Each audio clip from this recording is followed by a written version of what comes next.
जैसा कि आप लोगों का क्लास 11 से सेकेंड टर्मिनल का एग्जाम नवंबर मंथ के लिए 2024 में होने जा रहा है, तो यह वीडियो आपके लिए काफ़ी महत्वपूर्ण होने वाला है, क्योंकि प्यारे बच्चों इससे पहले आपका फर्स्ट टर्मिनल का एग्जाम हो चुका है।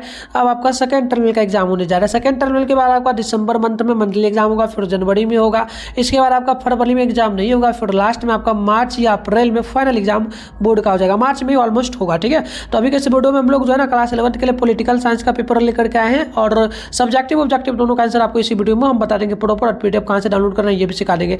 अगर आप लोग चैनल पे पहली बार आए हो तो चैनल को सब्सक्राइब करके नोटिफिकेशन कॉल पे प्रेस कर लेना, वीडियो को लाइक कर लेना और वीडियो को सभी दोस्तों में शेयर कर लेना, ताकि हम लोग नेक्स्ट वीडियो अपलोड जो करेंगे वो उसका नोटिफिकेशन आपको मिलेगा। ऑल सब्जेक्ट का हम पेपर इस चैनल पे अपलोड करेंगे, ठीक है। तो देखो 322 विषय कोड आपका रहेगा, टाइम 1.5 घंटा का मिलेगा, 50 मार्क्स का एग्जाम होगा। बिना देरी करते आगे बढ़ेंगे। यहाँ पर देखना आपके सामने जो है प्यारे बच्चों, यहाँ पर टोटल खंड अ में जो ए में जो बोलेगा इसमें टोटल 30 क्वेश्चन रहेगा, आपको मात्र 25 क्वेश्चन का जवाब देना है। तो पहला क्वेश्चन आप लोग यहाँ पर देखेंगे तो बोला आपसे गया, किसने कहा राज ईश्वर का पृथ्वी पर अवतरण है। तो पहला का ऑप्शन नंबर आप लोग सी नंबर याद रखेंगे, लॉस्की कहा था, ऑप्शन सी होगा। दूसरा, प्लेटो के अनुसार एक आदर्श राज्य की जनसंख्या क्या होनी चाहिए, तो आप याद रखेंगे 2 का बी नंबर हो जाएगा, यानी कि 6040, ऑप्शन बी नंबर आप लोग याद रखेंगे। नेक्स्ट क्वेश्चन आपका 3 नंबर है, JW गवर्नल की किताब का नाम क्या है, तो आप 3 का याद रखेंगे, ऑप्शन हो जाएगा political science and government, option बढ़िया बिल्कुल ही राइट हो जाएगा। नेक्स्ट क्वेश्चन की बात करते हैं तो 4 रबड़ की राज वह इकाई है जिसके पास दंडाधिकारी शक्ति का एकाधिकार होता है। तो देखो 4 का सी नंबर हो जाएगा, यानी कि कांट, ऑप्शन नंबर सी आप लोग नोट करेंगे। 5 रबड़ की रूसो के अनुसार एक आदर्श राज्य की जनसंख्या कितनी होनी चाहिए, तो 5 का डी नंबर हो जाएगा, लगभग 10,000, आप लोग डी नंबर याद रखेंगे। क्वेश्चन नंबर 6 कि जीन बोर्डा ने निम्नलिखित में से किस किताब को लिखा है, तो 6 का ऑप्शन डी हो जाएगा, याद रखेंगे द विक्स book of the Republic, option number D बिल्कुल ही करेक्ट हो जाए। चलिए अगले क्वेश्चन को हम लोग देखते हैं। 7 नंबर है, किसने कहा राज्य का जन्म मनुष्यों की मूल आवश्यकताओं के कारण हुआ और उत्तम जीवन की सार्थकता के लिए ही राज्य का अस्तित्व बना हुआ है, तो आप नोट करेंगे 7 का ऑप्शन नंबर सी होगा, यानी कि लॉक का ऑप्शन नंबर सी बिल्कुल करेक्ट होगा। 8 नंबर है, किसने कहा प्रत्येक राज्य को उसके द्वारा नागरिकों को प्रदत्त अधिकारों के आधार पर ही जाना जा सकता है, तो याद रखेंगे 8 का डी नंबर हो जाएगा लॉस्की, राइट आंसर डी बिल्कुल ही करेक्ट हो जाएगा। अगली क्वेश्चन आप लोग देखेंगे तो 9 नंबर है कि लेवियाथान नामक पुस्तक के रचयिता कौन है, तो 9 का डी नंबर हो जाएगा अरस्तु, ऑप्शन डी नंबर याद रखेंगे। क्वेश्चन नंबर 10 है, किसने द रिपब्लिक नामक बुक लिखी, तो 10 का ऑप्शन नंबर यहाँ पर ए हो जाएगा, बारकर ने, ऑप्शन ए बिल्कुल करेक्ट होगा। 11 है, निम्नलिखित में से क्या राज्य का तत्व नहीं है, तो 11 का हो जाएगा सी नंबर जनसंख्या, आप लोग सी नंबर यहाँ पर बिल्कुल याद रखेंगे। 12 है कि किस तत्व के अभाव में राजस्थान को राज्य नहीं कहा जा सकता है, तो 12 का हो जाएगा सी नंबर, यानी कि सरकार, राइट आंसर आप लोग सी नंबर यहाँ पर नोट करेंगे। चलिए 12 हो गया।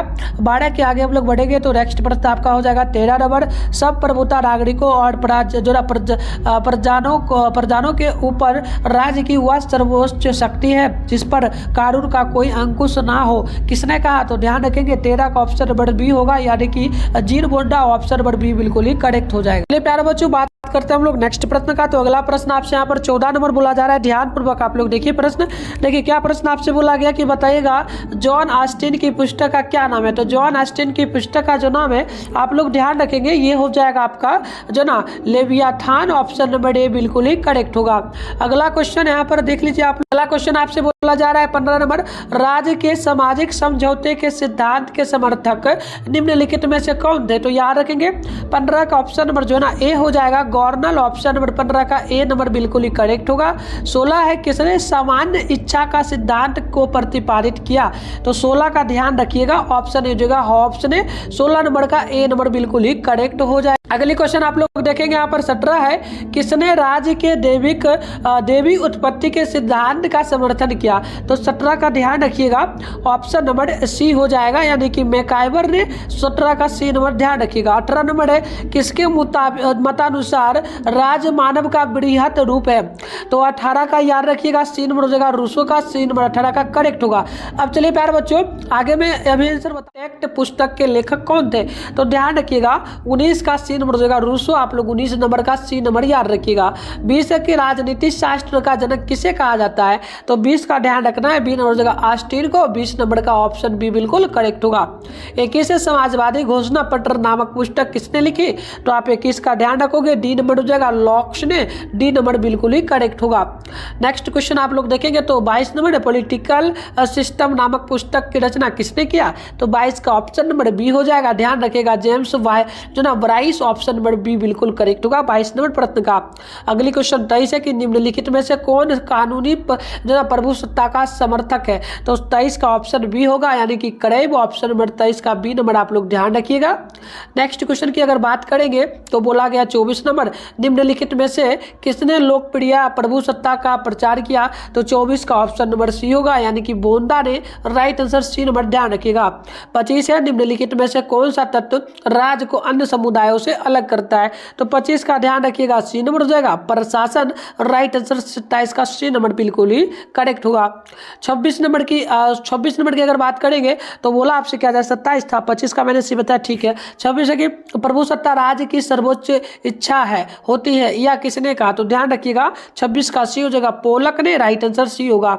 27 है प्रभुसत्ता के बहुलवादी सिद्धांत का समर्थक कौन था, तो 27 का राइट आंसर सी होगा, यानी कि ऑस्टिन। 27 का सी नंबर आप लोग याद रखिएगा। 28 नंबर की बात करेंगे पॉलिटिक्स नामक पुस्तक किसने लिखी, तो 28 का ऑप्शन डी हो जाएगा, जो ना गिलक्रिस्ट ने। ऑप्शन नंबर डी बिल्कुल 28 नंबर का करेक्ट होगा।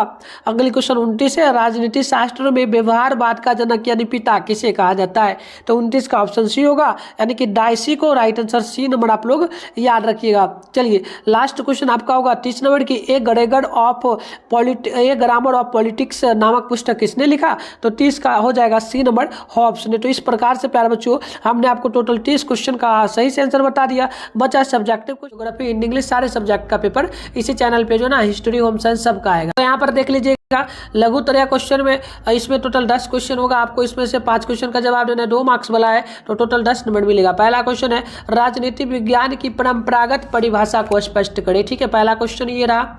दूसरा नंबर क्वेश्चन की अगर हम लोग बात करेंगे तो यहाँ पर आप लोग देखेंगे दूसरा क्वेश्चन आपका बोला जा रहा है ना माया राजनीति का सत्ता, माया राजनीति है तो यहाँ पर देख लेना, हाँ गया लिखा जा रहा है कि माया, तो गया राजनीति सत्ता का अध्ययन क्या है। अगला क्वेश्चन है कि राजनीति का अध्ययन राष्ट्र से शुरू और राष्ट्र पर समाप्त होता है। संक्षिप्त में आपको बताना है, वर्णन करना है।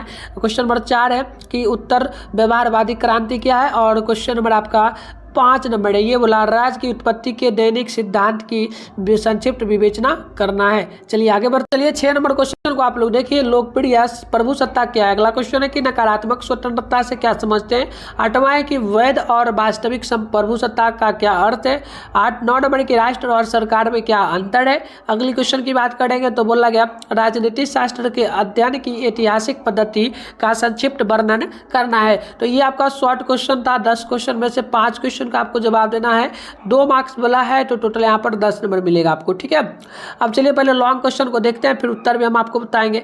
लॉन्ग क्वेश्चन की बात करेंगे तो इसमें दीर्घोत्तरीय क्वेश्चन है, इसमें 15 क्वेश्चन है, आपको 5 क्वेश्चन है, इनमें 3 क्वेश्चन का जवाब देना, 5 मार्क्स वाला है, तो टोटल 15 नंबर आपको यहाँ पर कंप्लीट मिल जाएगा। तो चलिए 11 नंबर क्वेश्चन को देखिए आप लोग, प्रश्न की राजनीति विज्ञान की परंपरागत और आधुनिक परिभाषाओं का आलोचनात्मक विश्लेषण करें।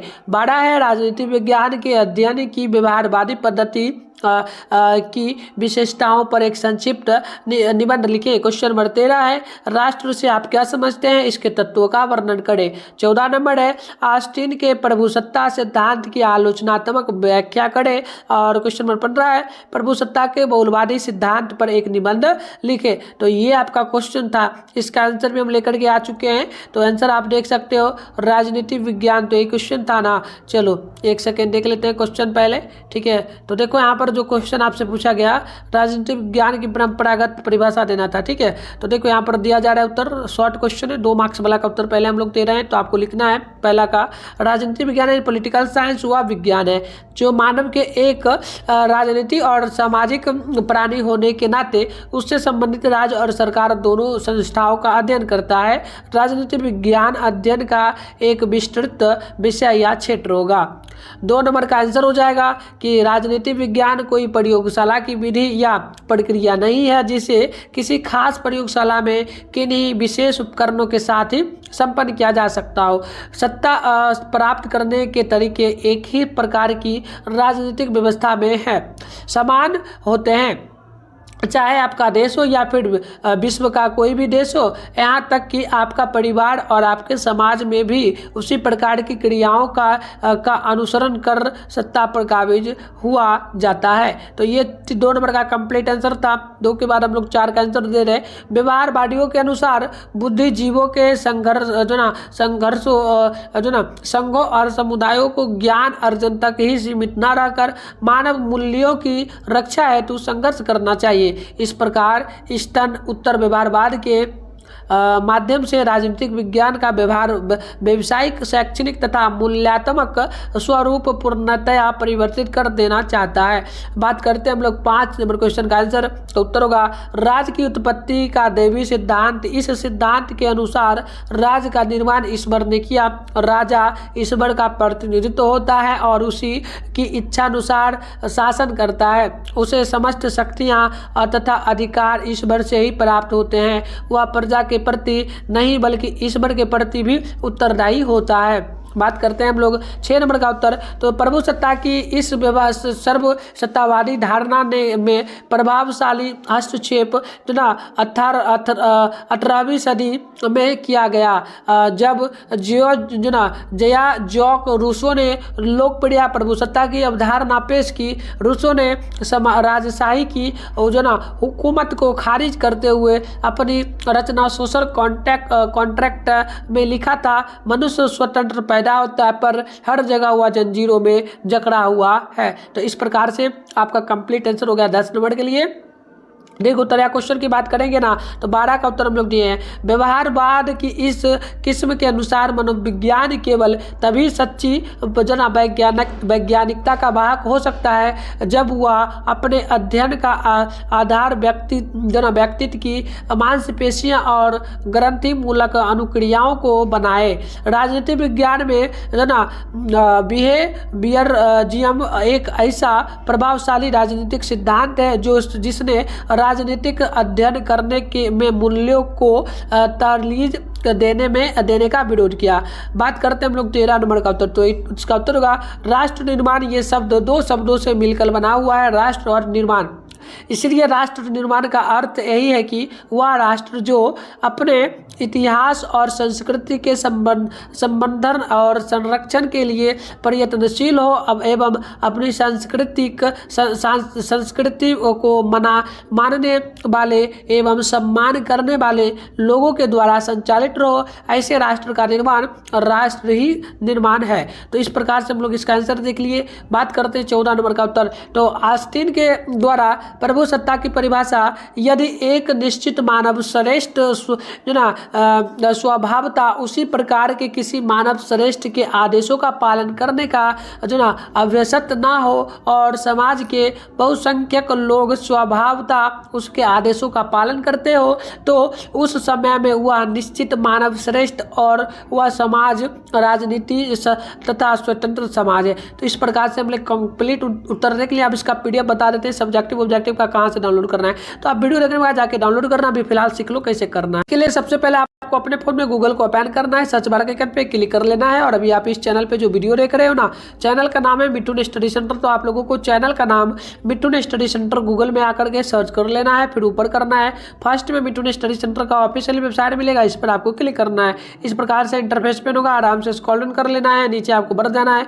नीचे आओगे तो यहाँ पर आपके सामने जो है क्लास 11th का सेशन देखने को मिल जाएगा। क्लास 11th नवंबर 2 terminal exam question paper download लिखा जो मिलेगा, फर्स्ट प्लेस पर क्लिक करेंगे, पेज को यहाँ पर रिफ्रेश आप कर लेना, फिर नीचे आप बढ़ोगे, यहाँ पर पहले व्हाट्सएप ग्रुप का लिंक मिलेगा, इसे जरूर ज्वाइन कर लेना। फिर नीचे बढ़ोगे तो यहाँ पर देखो साइंस का है, थोड़ा नीचे बढ़ोगे, ये आर्ट्स का सेशन है, इसमें पॉलिटिकल साइंस लिखा है, सामने डाउनलोड लिखा, डाउनलोड पे क्लिक करना, न्यू पेज ओपन होगा, उसको भी रिफ्रेश करना, आपको आंसर की देखने को मिल जाएगा। इसके अलावा नीचे आओगे तो ये आर्ट्स कॉमर्स का सेशन है, तो हम सभी सब्जेक्ट का पेपर अपलोड करेंगे। तो मिलते हैं नेक्स्ट वीडियो में, तब तक के लिए बाय।